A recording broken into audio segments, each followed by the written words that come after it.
Bom dia a todos. Em primeiro lugar, eu gostaria de agradecer o convite. É uma honra estar aqui e fazer uma troca, né? Nesse momento é um momento de troca.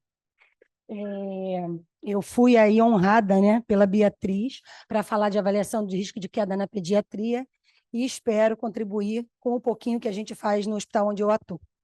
Só para falar um pouquinho do Hospital Juta Batista, ele fica alocado em Botafogo. Ele é um hospital exclusivamente de perfil pediátrico, tá? Ele tem 9 aninhos.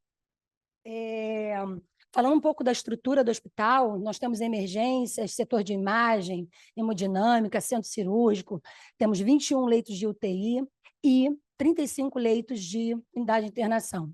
E fomos agraciados no ano de 2022 pela Joint Commission em relação à certificação de segurança, de como que fazemos os nossos processos.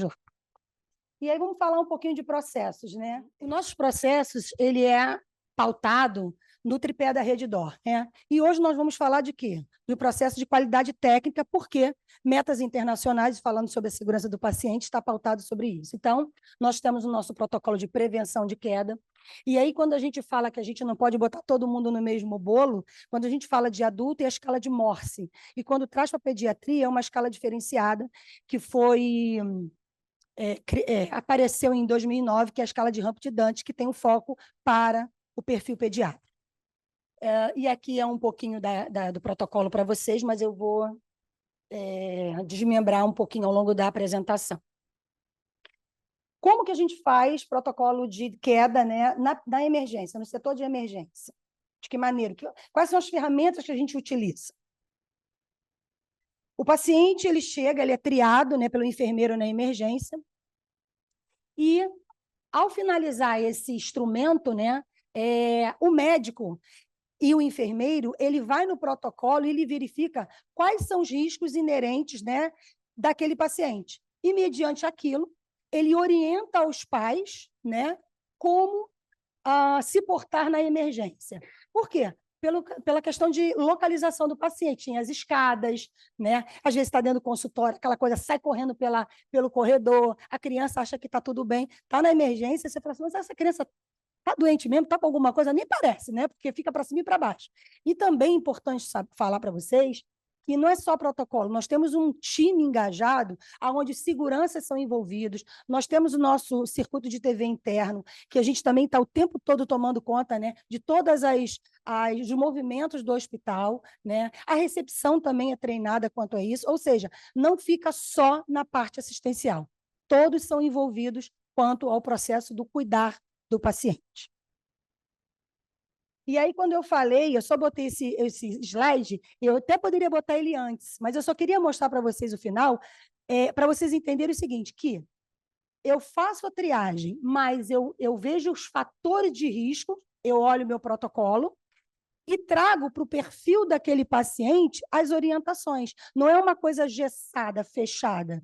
E se tiver alguma coisa de diferente, a gente só vai descobrir no momento que a criança, né, na verdade os pais, falam para a gente o porquê que aquela criança chegou na emergência, o que levou a ela a chegar na emergência, para a gente traçar o cuidado para ela. Falando um pouquinho dos pacientes internados. Os pacientes internados, eles têm como diferença... E aí também, só aproveitando, esses internados é acima de 12 horas, tá? Na emergência, ele já é caracterizado como um paciente internado. Então, é aplicado um termo de consentimento que explica para ele, né, o como, o porquê, mas a gente não está transferindo a responsabilidade para os pais, a gente apenas está compartilhando aquilo que a gente, em algum momento, vai... Mas toda hora você entra aqui no quarto, estou dando um exemplo, para ver se a campainha está perto realmente dos pais, se a grade está elevada do berço, se a cama está correta, se a luz, né, se for de noite, está com uma penumbra de luz, a gente tem esse cuidado lá. Na porta ou no leito do paciente, a gente coloca a filipeta de queda, que é alto risco e baixo risco. Aí eu trouxe aqui uma imagem, né, de um setor de unidade de internação, para vocês entenderem ali aonde fica, né? E aí vem a outra ferramenta, que é a escala diária. Diariamente, o enfermeiro, né, frente os critérios utilizados para avaliar aquele paciente, ele vai dando ali a numeração que está na próxima página, próximo slide aqui, ó. ele vai exatamente fazer a escala conforme a idade do paciente, as comorbidades, o que o paciente está de nutrição, ou seja, para que a gente feche um valor. E ao final aqui, se vocês verem aqui no finalzinho, ó, tem aqui de 7 a 11 pontos, baixo risco, e acima de 12 a 22, alto risco. Tá, Fátima, mas e aí? O que vocês fazem?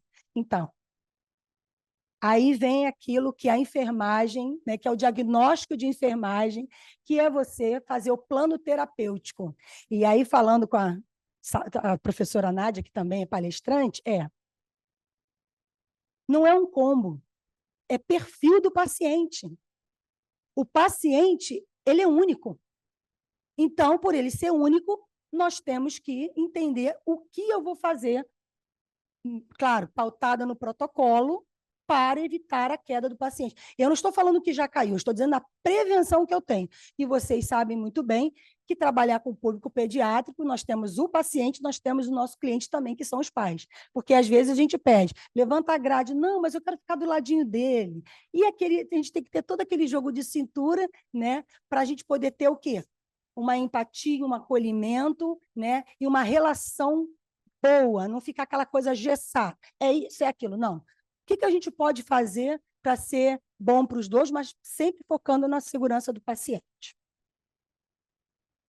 E aí, gente, o resultado, né, dessas ferramentas, dessa convivência, do que a gente fala, e uma coisa que eu gostaria também de ressaltar aqui, que lá nós temos o safety diário do hospital, onde a gente reúne as lideranças, para que a gente diga quais são os riscos inerentes do hospital, essa parte sistêmica, desculpa, e tem os safeties na unidade. Então, neste momento, é dito, paciente com risco de queda, obrigada, risco alto, risco baixo. Então, é sinalizado no safety quando assume plantão. Então, na passagem de plantão, já tem isso como diretriz, como base, tem que ser falado, tá bom? É um cuidado também que a gente faz. E aí, mediante a tudo que eu falei para vocês, vem o resultado. Nós tivemos em 2022, 24.011 pacientes, atendimentos, né? Em 2023, 26.825. E nós tivemos 2 quedas. Fátima, onde foi essa queda? Na emergência. Fátima, queda pela OMS, dano leve, por quê? Então, infelizmente, no momento que a babá estava, a moça, né, estava com ela pesando a criança, né, vamos pesar o paciente. A criança gostou daquele ferrinho, que fez? Tum! Quando puxou o ferrinho, ele bateu a boquinha ali, mas graças a Deus não foi nada assim grave. A médica olhou, não precisou uma intervenção, a não ser um gelinho na hora, nada demais. E o outro? A paciente estava no leito, e aí ela chega no hospital por um diagnóstico de uma torção no pé, e ela, mocinha, já está tudo bem comigo, ótimo, vou embora. Ela levanta da cama, a médica, assim, de lado, não percebeu, e nem a enfermeira, e ela desequilibrou por causa do pé dela. E aí ela acabou batendo também o nariz numa parte da cama, mas que também, assim, nada absurdo, fez raio-x, ou seja, fizemos nosso cuidado. O que eu quero dizer com isso? A queda, ela tem que ser vista de forma institucional. Mas aonde aquela que a criança é mais, né, vamos dizer assim, você tem menos uma visão direta de um corpo assistencial que já está mais acostumado. E é por isso que eu fomentei em relação à parte dos seguranças, da recepção, né, das outros profissionais que não estão diretamente na saúde, que nós envolvemos ele. Fato que vocês envolvem como? Café com a qualidade, núcleo de segurança do paciente, treinamento em loco, né? Eu sou enfermeira da qualidade lá, estou como enfermeira, mas eu sou coordenadora do núcleo de segurança do paciente, estou como. Então, é isso. Na verdade, o que a gente precisa é saber, como a professora fala, Tádia, o como. Vamos para a ponta, vamos trabalhar isso. Será que eles estão entendendo? Será que está claro? Porque às vezes está claro para mim, mas não está claro para o outro. E aí, o desafio, né? Trazendo para vocês o desafio reavaliação dos pacientes no pós-imediato de cirurgia de pequeno porte e de médio porte. Fátima, por que você falou isso? Primeiro que nas unidades de internação, os pacientes estão dentro do quarto, né? Então, nós da enfermagem em si, e os médicos não têm uma visão direta. Então, todo momento você tem que trabalhar o quê? A supervisão. Você tem que estar o tempo todo. E o paciente pós-operatório imediato está sob sedação, tem aquela coisa, várias pessoas em cima. Então, você tem que ter muito carinho, porque a mãe quer, não, acorda ele, ou então não faz isso, não, deixa a grade abaixada. Então, assim, é um desafio para a gente, mas esse desafio não deixa fazer com que a gente não entenda que nós temos, sim, que ser os olhos do paciente e, no meu caso, também da família. Nós estamos ali para mostrar para eles que nossa intenção é que a queda não aconteça, mas não é porque caiu, é porque eu tenho um processo que está escrito, mas ele está fomentado na equipe. E saber que a importância que ele tem, o que ele faz é importante para que ele restabeleça a segurança do paciente.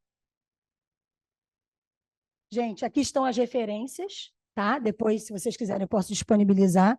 Gostaria mais uma vez de agradecer aí, desculpa um pouquinho o nervosismo, porque a gente fica, né? Para a gente sempre é a primeira vez, apesar de ter 22 anos de experiência, mas é sempre a primeira vez. Muito obrigada, viu?